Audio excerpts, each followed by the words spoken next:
Welcome back, my friends. I am bringing back an amazing woman, Gigi Denar. She's an author. She's a beautiful woman, and she's sharing a very intimate relationship about her and her dad. If you guys haven't caught part one, you got to go and catch part one. Today, we're talking about the father-child relationship, the importance that it makes in our heart, the importance that it makes for us as children, teenagers, adults, how not having that relationship will change the trajectory of your life forever. And so in part one, we talk a lot about Gigi's relationship with her dad.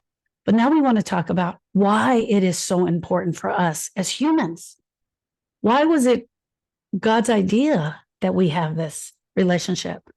So, my friends, my friend, how would you like to let people know about that? Why is the father-child relationship so important? It's really interesting. The dynamic in parenting is really designed so that you get different things from each parent. And when that doesn't happen, there is a brokenness that automatically results. It's not anybody's intention. And single parents, both male and female, absolutely often pour everything they've got into their kids, but they're not able to provide what the other parent was supposed to provide. So, one thing with fathers in particular is that fathers really help children form their identities. So that's part of why that relationship is so critical. It's they're the ones who typically speak into the child the hopes and dreams and confidence to, like, you can be that. It's not that moms can't do that and aren't often extremely supportive, but we absolutely internalize it differently. Yeah. We internalize it differently when it comes from our mother than when it comes from our father.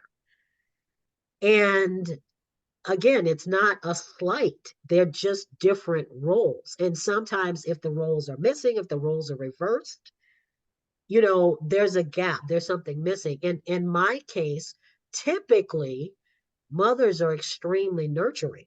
Yes. My mother was not. So not only did I not have my father's affirmation, I didn't have a nurturing mother. So there are all these things that are missing. So what happens? There are effects, right? There are effects. We all adapt. We find ways to cope with those broken pieces in our souls. So for me, it led to dating much older men. Like, when I say much, I mean much. I was in a relationship with men who were 30, 31, 34 when I was 17. That speaks volumes. Absolutely. And even my mom one day said something about a guy who was not quite as old. I think he was 25 or something. She made an interesting comment. One of the few things she ever said about my dad at that age. And she said, "You would never be dating these guys. Your father would have never allowed you to date these guys." Okay, now let me ask you this. Thank you for sharing that. The importance of the father-child relationship for the daughter. There's a Yes, distinct difference, isn't there? there are Okay. differences. Okay. Yes, there are differences. So, because for girls, dad is usually the first guy you fall in love with. Yes. And if you don't have either any or a healthy model for that, that is going to cause you trouble. I don't care how you slice it. And we can deny it all day, but it happens. You know, um, Intellectually, we tend to think about things like, well, if somebody was abused by their father, then naturally they're going to avoid that. The absolute opposite is typically what happens. They find themselves repeatedly in an abusive relationship. Yeah. It's because that relationship shaped their paradigm for men and women relationships. It's not always conscious, but it happens. And I call it grief. It is. Exactly. So, and that's it causes a grieving experience. And it's Yes. that longing that we're always looking for. Yes. What can dad mess this up? You said he puts the identity in the child, which is crucial. Oh, yeah. Can dad Of mess it up? course. Can, Absolutely. can So, he get it wrong and mess it oh, up? yeah, he can get it wrong. He can do things to abort things. Yeah. You know, he can in the book and in the workshops that I do to help people, you know, walk kind of jumpstart their healing journey. I kind of identify 5 types of fathers. Okay. The absent father, the authoritarian father, the apathetic father, the abusive father, and the accusing father. Wow. Some people have combo fathers Yeah. in Yeah. there, right? Oh, yeah. And so all of those mess up that identity formation in one way or another. And the children then absolutely are grieving this healthy formation, this relationship that they had wanted to see differently with their father, and have no idea often, which is a big part of why I developed the workshops that I do, have no idea how that is tracking them into adulthood in the relationships that they have, whether they're intimate relationships, work relationships, you know, uh, pastor, congregant relationships. It ends up affecting how you view the world they're viewed through this lens, through this Yes. warped lens, right? And until you recognize it and then do, as you call it, the grief work Yeah. to find the healing in that, Yeah. it will continue to trap you. Yeah. Yeah. You know, How you're trying to run from it, but you don't run from it because you haven't really dealt with it. right. You share other stories I love those the 5 fathers, because I can actually see in myself. I just want to share this, that my dad was the authoritarian, but as he became older, he changed. Huh, And so the relationship with him and I changed. It became huh, more of a friendship. huh. Um, Interesting. So you could have a combination, Yes, because I think he also grew, and of so course. Yeah, right, that's great when that happens. right, exactly. Yeah. What is something that a child will miss out on that's huge when the father-child relationship is not, the foundation is not set? So, like identity formation is so much more than just uh it's so central.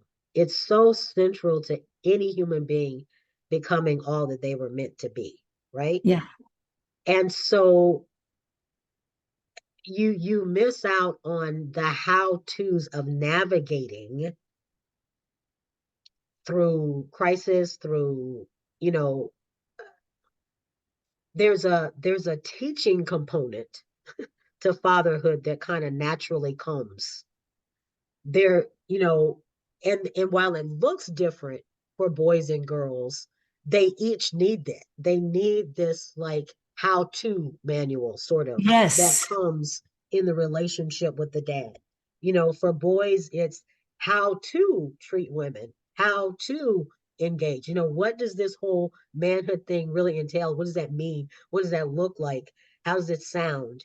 All of that kind of thing that they don't get if any of these fathers is present, right? For girls, that how to receive love, how to be loved, how to, what's that loving relationship supposed to look and feel like? gets warped. And so for me, it ended up leading to us a longer season than I would have liked of promiscuity. Yeah. For some girls, it ends up even leading to things like self-mutilation or Yes. things like that because you don't feel worthy. Yes. Your sense of value often is instilled in you by your father. Yeah. Your worth, your sense of self-worth. And so if that has been demeaned or devalued or diminished in any way through his presence or absence, then it is very, very common, especially for girls, to assume a sense of unworthiness that translates into all kinds of things. How do we break the generational curses? So if Ooh, you got a okay. dad, I got a young man who Uh-huh. was never raised by his father, Right, who dad wasn't there, raised by the single mom, right, whatever that relationship right. was a little broken. Dad comes in, um, very little, but it's not really giving him the direction. Now he's a dad. Yes. How does he know? How does he even know he needs to break those generational curses? He doesn't. And that is why I exist, I believe. Yeah. I mean, I take people through a 3-step process to jumpstart this healing process. And the first one is called recognizing. Yeah. You first have to even recognize that there is a problem. Yeah. You have to recognize there's a problem. And I think it's even more common among men that they don't recognize it, but women Yes. also don't recognize it. They may recognize that there is tension, or they may recognize that uh they didn't like what went on in their relationship with their father. But what they don't recognize is how they're carrying it into their life now. Yeah. Yeah. They don't recognize all of the feelings because they've buried them. They don't recognize all of the emotions that they've had over the years, um, that have caused them to make poor decisions. Yes. They don't understand that in their attempt to reject what they experienced, that they often repeat it. Yes. Absolutely.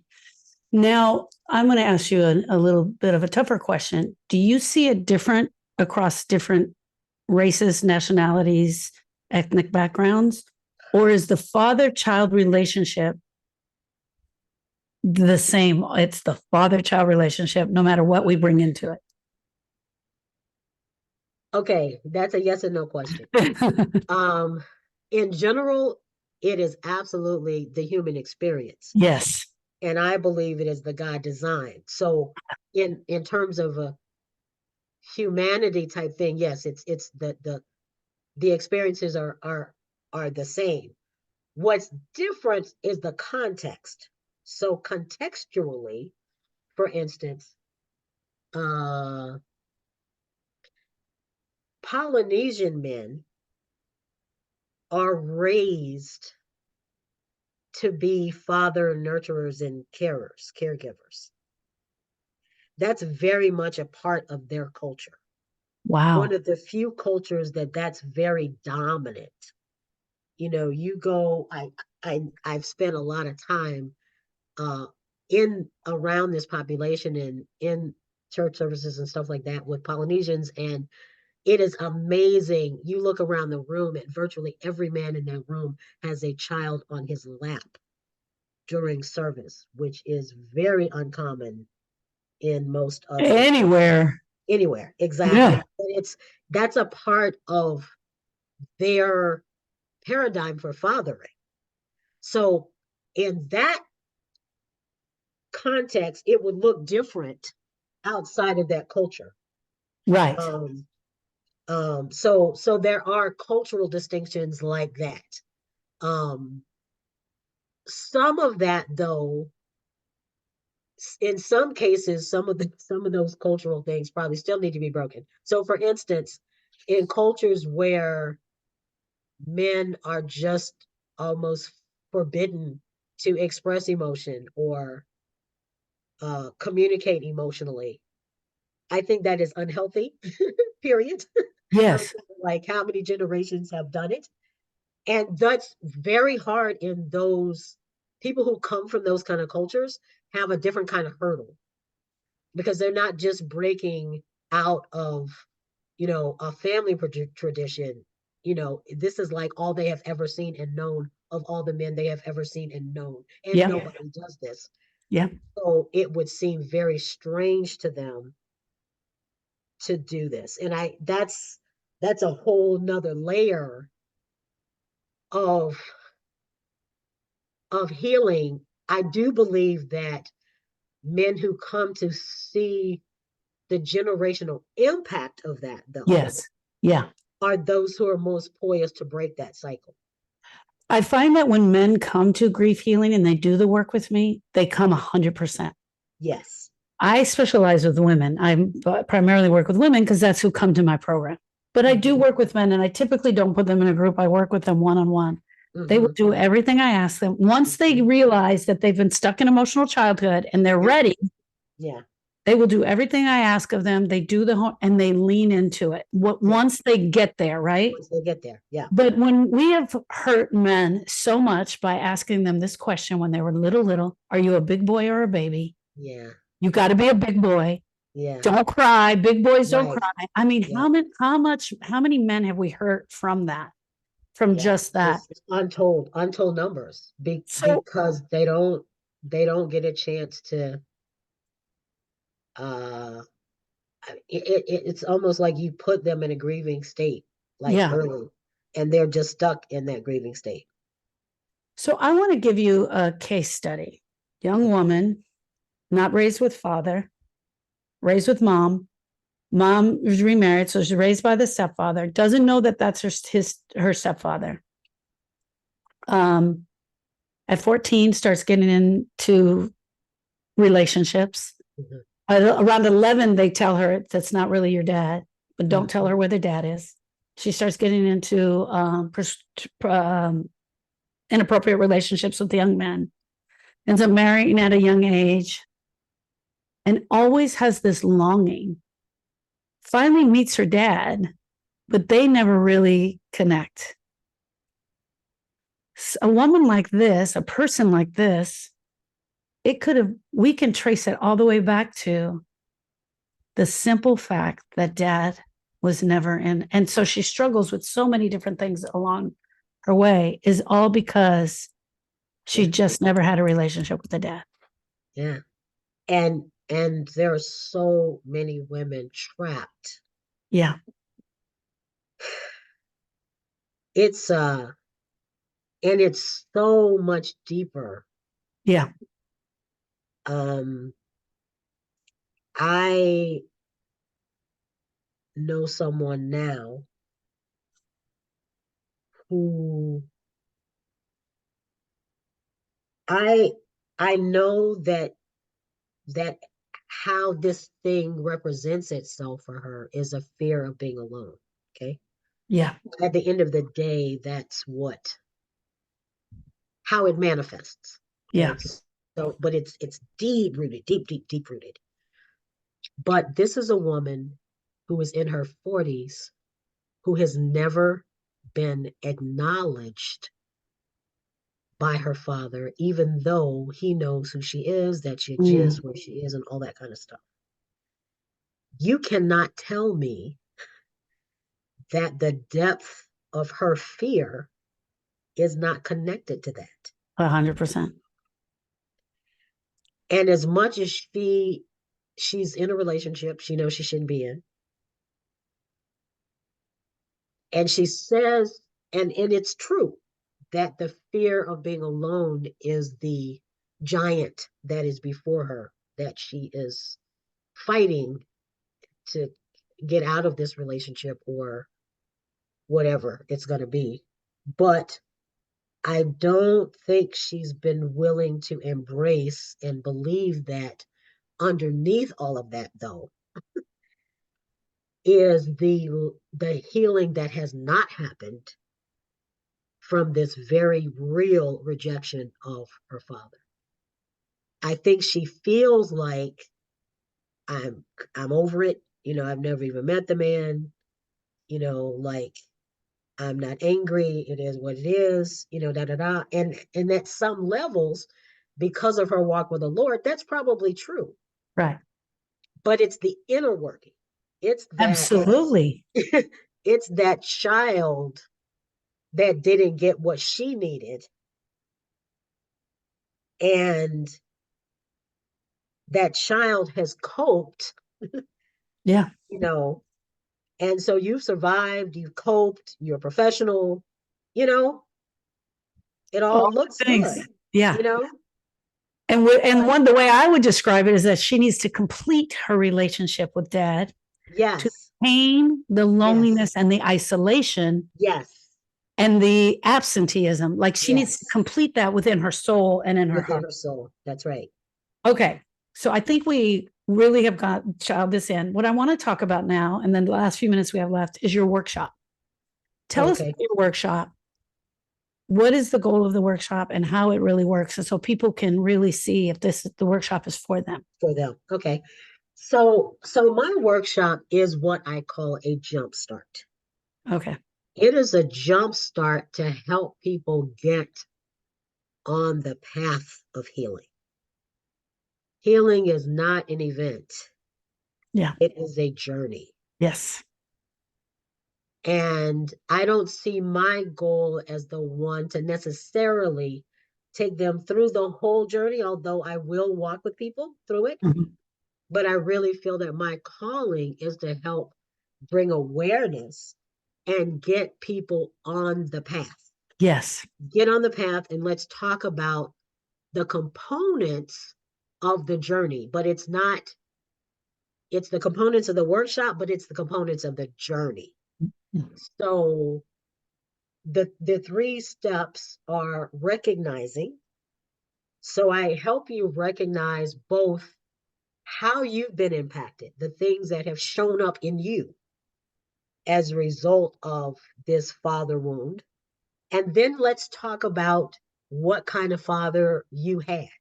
So I Yes. also go through recognizing kind of the type of father you had. Then the second step is what I call repent and release. Um, we go in depth. This is definitely the most painful part of the Yeah. process for sure. But we go through exercises of forgiveness and repenting and releasing resentment, but talking about it first, identifying all that's up underneath that rug. Yeah. Um, but then actually taking steps. And talk about the fact that you may not feel this today, and that's okay. Yeah. Right now, I don't need you to feel it right now. I just need you to start shifting your mindset to be willing to confess it. We write a letter, we do things, we do stuff out loud to let's start the process of letting go of the anger Yeah. and resentment and Yeah. hurt and all that kind of stuff, right? Yeah. And then I talk about receiving because you can't just get rid of stuff. You have to put something in its place. Yeah. And so I talk through and we go through scripture and stuff like that to talk with people about how to receive God's father heart as part of this healing journey because everybody's father story is not going to end in rainbows and sunshine. Yes. Absolutely. That's just the reality. I was Yes. incredibly fortunate. Yeah. I think in part to even be able to impart the kind of hope that I know that I can bring. But I know for a fact there will be fathers who will not recognize you. There will be fathers who will not want to pursue a relationship. I have Yeah. another close friend whose father I think is dying or just died or something like that. And there were several children, and she was one of the ones who never got his attention, approval, anything. And she's feeling pretty numb at the moment. She Yeah. doesn't really feel much of anything. There are others who'll be mourning, but I still talk to her about I'm praying for your healing. Yeah. because I know that that's not, you do feel numb, Yeah. but that's not all you feel. You know, Yeah. there's all this stuff underneath, right? Yeah. And so, but people who are in a position to receive God's father heart for themselves, I believe, uh, can find wholeness in the absence of whatever they did not get Yeah. from their fathers. And that's a journey. It's a journey. So, in addition to the workshop that I do, which is 2.5 hours long as a jumpstart, I also have created a 12-week companion diary Wow. so that those same questions and steps and stuff like that, I give you a 12-week plan for continuing in it. Yeah. You know, Yeah. just keep going, you The know. only way to heal is right through the middle of it. Yeah. And the only way to really heal is right through the middle of the ugly, right? Yes. The Yeah. loneliness, the isolation, the Yeah. brokenness, right? 100%. Yeah. And to identify it and just go right through the Yeah. center of it. Yeah. And it is a review of that relationship. Yes. All the good, the bad, the ugly, the Ugly. sweet and Yeah. sour. You got to Yeah. pull it all up. Yeah. Okay, so now tell us a little bit more about the book. So the book, both are the same name, Hungry for Wholeness. And the book actually shares my journey as well as that of other 6 others, both male and female. And then I also have fathers. Now, some of those share their son stories, but also share their father stories, who have become fathers and kind of talk through both sides of that, you know, how their own experiences shaped their fatherhood, you know, and what has or hasn't happened. Because Yeah, again, these are, you know, some of them went well, some of them not so much. But talk to them about how it's translated and how it's affected, you know, other yeah, relationships. One young man talked about, you know, his father died when he was 8. And so he tended to be looking for father figures, you know, to relate to. yeah, Whereas another young man had a very abusive, verbally abusive father, yeah, and that repelled him from a lot of father figure relationships. And how it affected, you know, we had the same pastor, but they had completely different experiences because of their father experiences, you know, kind of thing. yeah. Um, and so yeah, it takes people, it takes you through the journey, um, of kind of how they interacted with their fathers or not, and why, you know, how it affected them. People talk very candidly. It's a very transparent.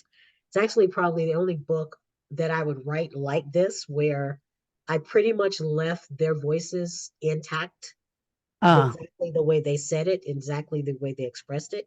I kind of struggle right there because I'm a, you know, word nerd, but but I think it was important for people's real, honest, you know, just raw kind of, this is how it struck me kind of thing to come forth. do you realize like you're changing the world? I'm hoping to. Literally, you're changing the world. One of the things that I say is that I will do this grief work for the rest of my life, whether Yes, people come to my workshops or not, yeah, right? I will do correct. until the day I leave. I'm Yes, changing the definition of grief. yes, And you are changing the definition of the father child relationship. yeah. And it's so, so important. You know, I am trying desperately right now and may have a new contact that will help me. I want so badly to get this book like into every prison in America, Yeah. you know, because so, I mean, that is so much the story of the population. Oh, yeah. You know, I just want to be able to give them away, you know, Yeah. to and men in halfway houses and stuff like that who have gotten out, who are struggling, you know, to re-enter life and just don't understand how much this is impacted by their father-child relationship. I've Absolutely. spoken at Job Corps, Yeah. um, and been very, very interested that it was very interesting that while I went there to talk to them about their relationships with their fathers, so many of them are young fathers, Yeah. and they were much more interested in how I could help them be better dads. Yeah. It was so cool Oh, it must to totally kind of fill your watch. spirit and your soul. Like, Yeah. wow. So tell our friends where they can find you. How can they find you? So the best way to reach me is through my website, which is at www.wellfedresources.com. Okay. And so there's a tab that says healing. And if you Perfect. go to that tab, then you can find, everything that I've got to offer, what's coming up, and all that kind of thing. I am going to tag the website in the show notes. Okay. I just want so everybody can find it. I want to tell you, thank you. Thank you. Such an honor to sit at your feet today and just hear this powerful story and the story of healing and the story Yes. of hope. Yes. I think that's more There is the hope. the hope Yes. that you're putting out. And so thank you to everyone that's listening that it's going to be life changing. I just know. Thank you so much. Thank you.